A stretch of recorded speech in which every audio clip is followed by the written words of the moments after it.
Рахмет, бәрекет. Жаңа жылдарыңыз құтты болсын.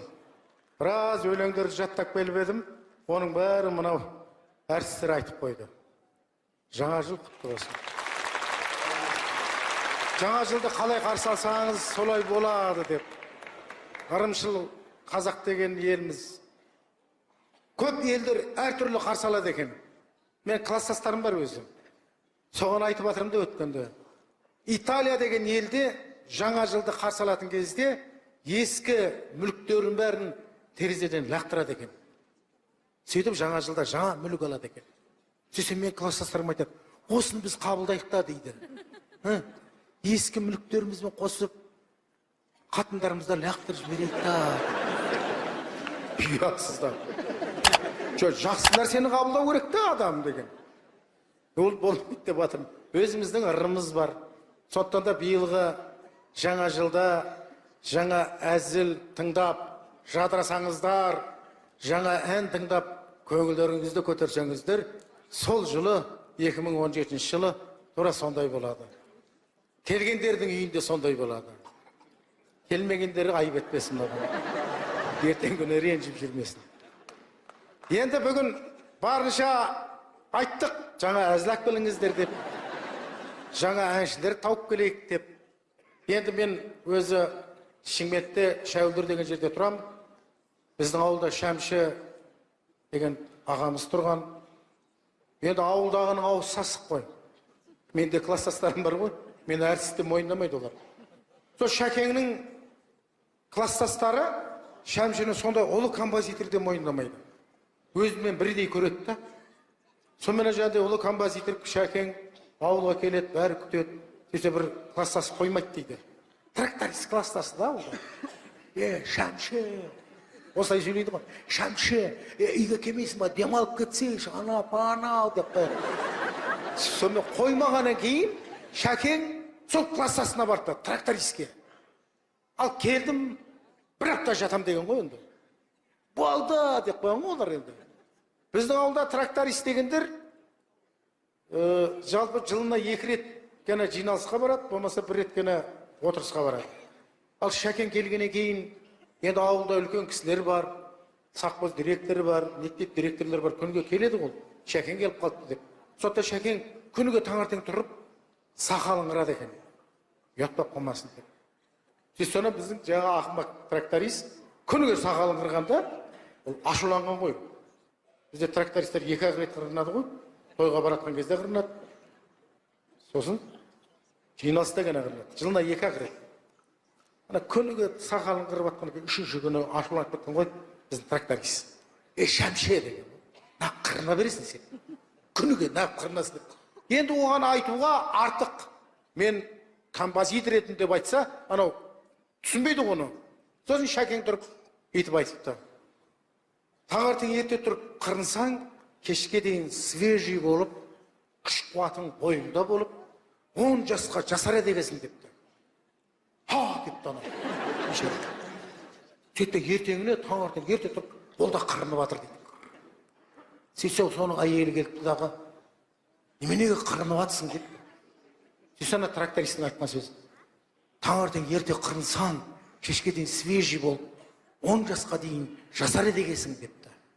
Сөйтсе анаға әйел айтыпты. Сорлы депті. Сен таңертең қырынба депті. Сен жатарда қырын депті. Соны түсінбегенде олар. Сонда да әркім әр нәрсені түсінер. Бүгін жаңа әндерімен келіп отыр. Театр жаңа әзілдерімен келіп отыр. Мен үшін, оңтүстік үшін бұл кісі менің қарындасым, бұл жаңа әнші емес. Бірақ республикаға танылмай жүрген таланттың бірі. Қызылорда облысының Қазалы қаласының тумасы. Сыр Сүлей деген бөлек дәстүр бар. Сол дәстүрлі әнді орындаушы ел мақтаған жігітті қыз жақтаған. Сондай жігіттер болсыншы деп осы бір әнді шығарып алып келіп отыр. Есімі Наркенже. Намысы бар жігіттер, біз осындай болсақ десеңіздер, шапалақ ұрып, Наркенженің әнін тыңдаңыздар. Рахмет, бәрекет. Жаңа жылдарыңыз құтты болсын. Біраз өлеңдерді жаттап келіп едім, оның бәрі мынау әртістер айтып қойды. Жаңа жыл құтты болсын. Жаңа жылды қалай қарсы алсаңыз, солай болады деп. Ырымшыл қазақ деген еліміз. Көп елдер әртүрлі қарсы алады екен. Мен класстастарым бар өзім. Соған айтып атырым да өткенде. Италия деген елде жаңа жылды қарсы алатын кезде ескі мүліктерін бәрін терезеден лақтырады екен. Сөйтіп жаңа жылда жаңа мүлік алады екен. Сөйтсем мен класстастарым айтады, осыны біз қабылдасайықшы, анау деп қояды. Сонымен қоймағаннан кейін Шәкең сол класстасына барды, трактористке. Ал келдім, бір апта жатам деген ғой енді. Болды деп қойған ғой олар енді. Біздің ауылда тракторист дегендер жалпы жылына 2 рет кені жиналысқа барады, болмаса 1 рет кені отырысқа барады. Ал Шәкең келгеннен кейін енді ауылда үлкен кісілер бар, сақпоз директоры бар, мектеп директорлар бар, күніге келеді ғой. Шәкең келіп қалды деп. Сонда Шәкең күніге таңертең тұрып, сақалын қырады екен. Ұятпап қалмасын деп. Соны біздің жаңа ақымақ тракторист күніге сақалын қырғанда, ол ашудайықта дейді. Ескі мүліктерімізбен қосып, қатындарымызда лақтырып жіберейік та. Ұятсыздар. Жақсы нәрсені қабылдау керек та адам деген. Ол болмайды деп атырмын. Өзіміздің ырымыз бар. Сондықтан да биылғы жаңа жылда жаңа әзіл тыңдап, жадырасаңыздар, жаңа ән тыңдап, көңілдеріңізді көтерсеңіздер, сол жылы 2017 жылы тура сондай болады. Келгендердің үйінде сондай болады. Келмегендері айып етпесін оған. Ертең күні ренжіп жүрмесін. Енді бүгін барынша айттық ұланған ғой. Бізде трактористер 2 рет қырынады ғой. Тойға баратқан кезде қырынады. Сосын жиналыста ғана қырынады. Жылына 2 рет. Ана күніге сақалын қырып атқан 3-ші күні ашуланып кеткен ғой біздің тракторист. Шәмше деген. Нақ қырына бересің сен. Күніге нақ қырынасың деп. Енді оған айтуға артық. Мен композитор ретінде деп айтса, анау түсінбейді оны. Сосын Шәкең тұрып, етіп айтыпты. Таңертең ерте тұрып қырынсаң, кешке дейін свежий болып, күш қуатың бойыңда болып, 10 жасқа жасар едегесің депті. Ха, депті анау. Сөйтті ерте жаңа әзілак біліңіздер деп, жаңа әншілер тауып келейік деп.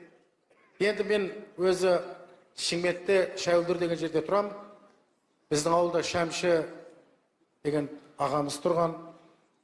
Енді ауылдағының ауыз сасық қой. Менде класстастарым бар ғой. Мен әртісті мойындамайды олар. Сол Шәкеңнің класстастары Шәмшіні сондай ұлы композиторды мойындамайды.